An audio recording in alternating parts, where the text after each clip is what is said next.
There he is. Got that one. Not a very big fish, but he's there. I thought you might be by a bush. Little senko bass, a little senko bass. Folks, look at that. Little Roosevelt Lake senko bass right there early in the spring. Actually, towards the end of winter. We're not quite in the spring yet. Oh, get out of there. Look at there. Well, if I could get that hook out of my hand, I'd be good. Right there. You know what? This time of year, folks, we're here late February, and the fish are making that decision to move out of the deeper water haunts and try to move up into the shallows. Maybe not quite in, 2 or 3 foot of water, but Roosevelt has a ton of these bushes that hang out, and they're tall bushes that hang out from the shallows right as it drops off into the little bit deeper water. That's something I'm going to try to concentrate on today a little bit as they start moving in. They want to move in when the water temperature gets right. Our water temperature is only 56 degrees right now, 57, and they're getting close to wanting to move in.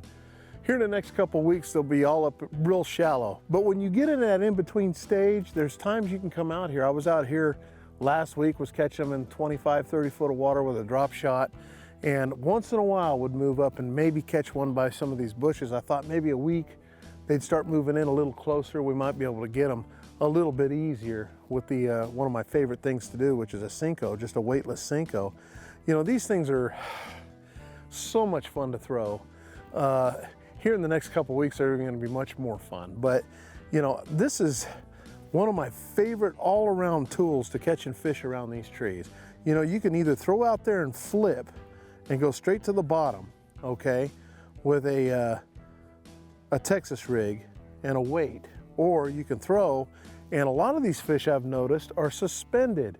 So they're kind of hanging up halfway into these trees. They're starting to move in a little bit. So when they get suspended in these trees like this, these bushes, one of the best things you can throw is a weightless senko in there. And I'm throwing just a little 4-inch, obviously, on a spinning outfit, and just throwing it up here by the trees, right next to them. The way that I've got this rigged, I could probably throw it right in the middle of the bush. If I'm gonna throw too much in the middle of the bush though, if I find out they're in there, I'm gonna pick up a bait caster with some bigger, heavier line. This is some 12-pound nanofill line that I'm throwing with the white nanofill line. I can see if they hit the line. But I like to lay it on top of the water and just let that senko just fall when you cast it out there.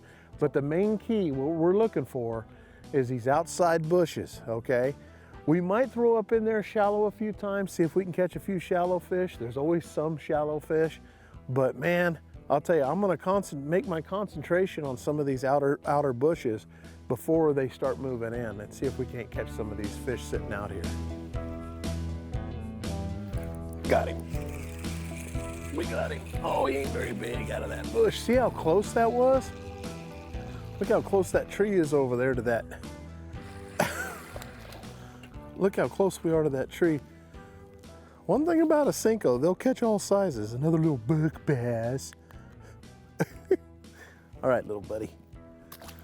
See how close that tree was to the bank there? That's probably maybe 3 or 4 feet. I had to throw up there just because it looked good with the rocky point coming down, all that, up shallow. But I prefer to try to back off a little bit. We're gonna move. I'm gonna try to back off and find a little bit of deeper trees and see if we can get a little bit bigger bite. Got him. I got that one. Come on, son. Come on, buddy. Do you like that senko? They're just now getting going. Look at that fish. Hooked him good too. Hooked him good. It's a little bit bigger buck bass. Little buck bass. Okay, a few things to think about this rig. Number one is the rig itself, okay? I'm using this white nanofill line, okay? It's made by Berkeley, white nanofill line. I use it because it's got the neutral buoyancy to it, and what I love about it is when I throw it out there, it lays on top of the water. I can watch the line taken out. Kind of has that bobber effect where you see the fish hit it and take off, or if your bait is falling at a slow rate and all of a sudden you start seeing your line go a little faster, you realize something's got it because it falls really slow. Then I throw a 10-pound test leader on, okay? So a 12-pound nanofill to a 10-pound test fluorocarbon leader. Fluorocarbon sinks, so you want to use a fluorocarbon leader. Then I'm using a 2-aught for this 4-inch Senko. If I go to a 5, I'm going to throw a 3-aught, but this is a wide gap, okay? Owner hook. That's a 2-aught.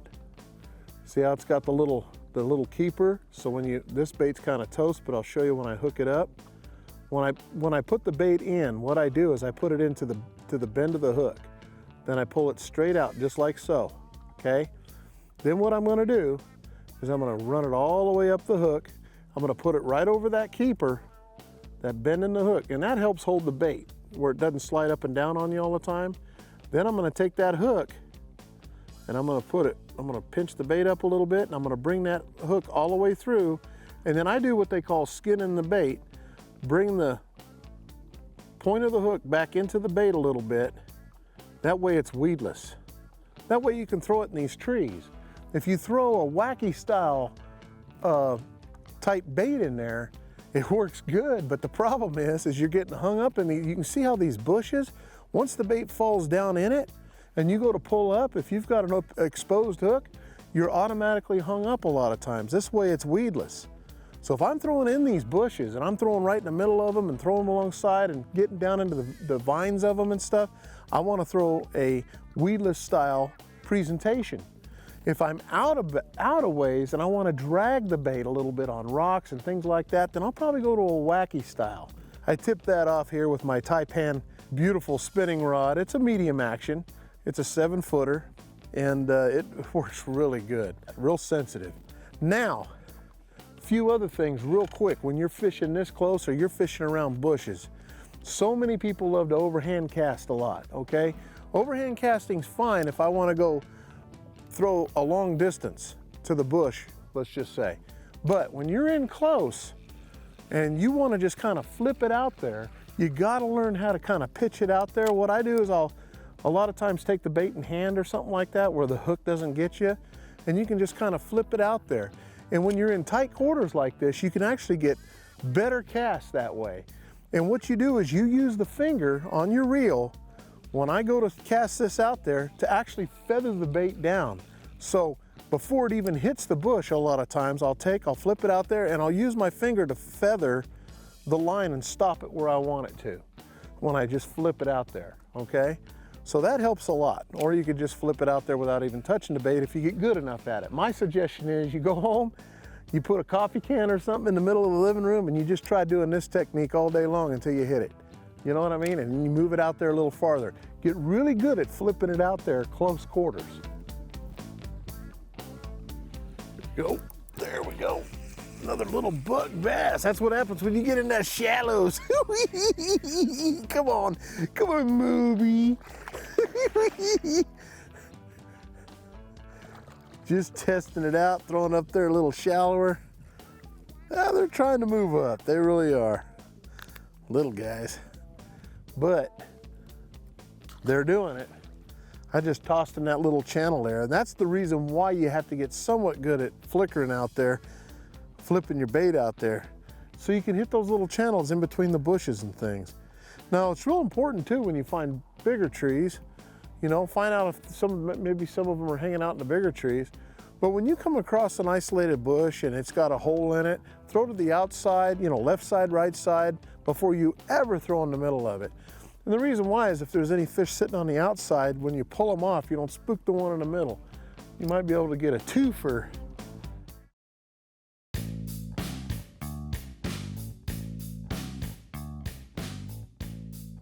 You know, one thing you have to have when throwing this bait is patience.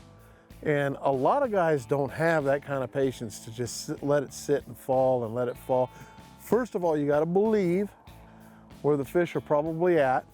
Second of all, you gotta spend time letting it fall. That bait falls so slow and so subtle, but it works. And give that bait an opportunity to work for you. Don't overwork your bait. You don't have to do nothing with this. You just throw it out there and let it fall. Just let it fall. Oh, and another thing, if you get hung up on a bush like I just did, don't worry about trying to, jerk on the rod so hard where the bait loops around the tree. Let it fall down into where you threw it at and just kind of pull it through there really slow, and it'll come through those bushes. You don't have to worry about getting hung up so much with these. The only time you get hung up is when you realize, I got one. There's one, he hit it on the way in. Little guy, look at that. They're getting motivated. They're getting motivated. Right in the middle of my talk. Come here, dude.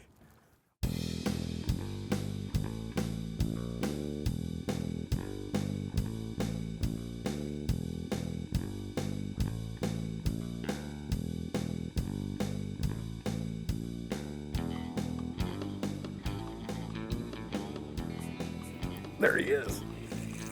There he is, son. He's not that big, but little wacky senko bass. Little book bass. You know what I did, folks? I changed things up a little bit. Oh, and he ate it. And he ate it. Come here, dude. Come here. You ate that thing. Look at that. He literally took it down inside. Oh my goodness. I gotta pull the, oh, I can get that out of there. All right, that's where this tool comes in really handy. Twist it, it's out. Boy, that tool is worth its weight in gold. Look at that. Now what I did, folks, is I decided we were hitting these bushes. It's real shallow, and we caught a few of those littler fish. I thought, well, you know what? If you look at the bank, it's kind of a rocky bank behind there. So I'm kind of beyond the bushes out here in, 10 to 18 foot of water. And I thought what I'd do is hook up that Wacky senko, and that's where this shines.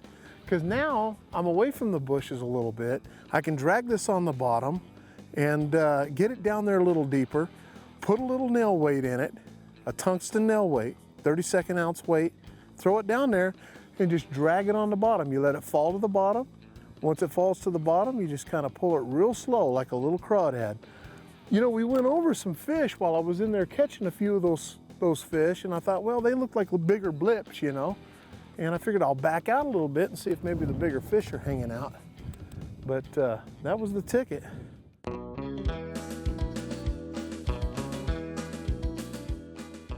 Hey folks, for my tip of the week, these little dudes get expensive. This is a tungsten little nail weight that I'm using inside this Wacky rig that I'm using. What I like to do is, a lot of times when you're fighting a fish, this weight will come out, and then you got to put another one in. It gets expensive after a while, but what I've learned to do is put the weight in there far enough into the plastic, and then what I like to do is take a little lighter and just melt the end of it right here and then close it in. And so what I actually do is close the weight inside the plastic, and that helps keep that weight in there for fish catch after fish catch after fish catch, because a lot of times you can use this same bait for quite a few fish. And so the only thing that really kills you is losing the weight all the time. So that's pretty nice when you can get away with doing something like that to save your weights. Tungsten weights get expensive, that's a way to save them right there. That's my tip of the week. Hey, got one. Got one. Now that bush. Come on, I know you're giving it to me, son. You're done. Come on. There we go. Now that's a beautiful fish. Look at there. Right in the top of the lip. He's barely bit too. Look at that fish, folks. Are you done? Are you cold or what? I was gonna say, what in the world? Come here. Ah! That's a little better fish out there, a little deeper. That helped a bunch. Look at that. on that Wacky senko. Boy, he's cold. Beautiful color to these fish. But you catch them, you know, if you go to the Wacky senko, if you're catching a lot of the little smaller ones, get in a little deeper banks and get down there where the little bit bigger fish are. That's a beautiful fish. See you, buddy. All on that Wacky senko. I felt the bite. It's crazy. You know, I'm using that owner Wacky style hook on this, and just a little rubber O-ring. And you can see how we have it all rigged up. It's really kind of cool. They make a tool called the Wacky tool that helps you put that O-ring on, and then slip that O-ring right about where the egg sac is. And then all you do is put that, this is a 2/0 owner Wacky style hook. It's got the little weed guard on it, but that's for like real light pressure stuff. It'll move real easy. It's not that hard. I like it though, because it does help you keep from getting hooked up a lot of times. And we're just fishing a little bit deeper. All I did was replace the Weedless senko that we were throwing in the middle of the bushes with this same rig. I'm throwing it all on the same rig. So it works out pretty good. And you know, the colors I like, in all honesty, I like watermelon, green pumpkin, and they make that 301 or the 330 color, which is, you know, like a watermelon green pumpkin type color with a little purple flake in it, a little copper flake in it. I'm telling you, these are awesome. Now remember, I went to the Wacky style senko. We were throwing the 4-inch senko when we were throwing the little Weedless one up in there. And then I went to a 5-inch senko, put the little weight inside the head, and that's how we have this one rigged and we're ready to go. Oh, this you don't want to throw in the middle of the trees because you will get hung up, let me tell you. But man, I'll tell you, it sure is a lot of fun to throw when you get out a little deeper and you can work it a little bit. If you can throw this bait out, let it fall to the bottom. If you don't get hit then, and just drag it just a little slight, just a little bit over the stuff, boy, they just kill it. But you gotta have patience with this. The 2 rigs that we're throwing today isn't something you just go down the bank 100 miles an hour with. You know, you gotta take your time with it.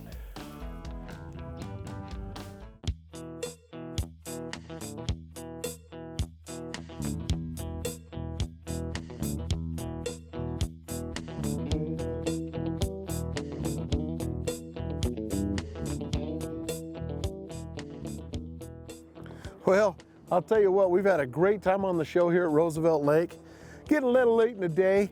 You know, doing this kind of technique's like watching paint dry, you know, but it's a lot of fun.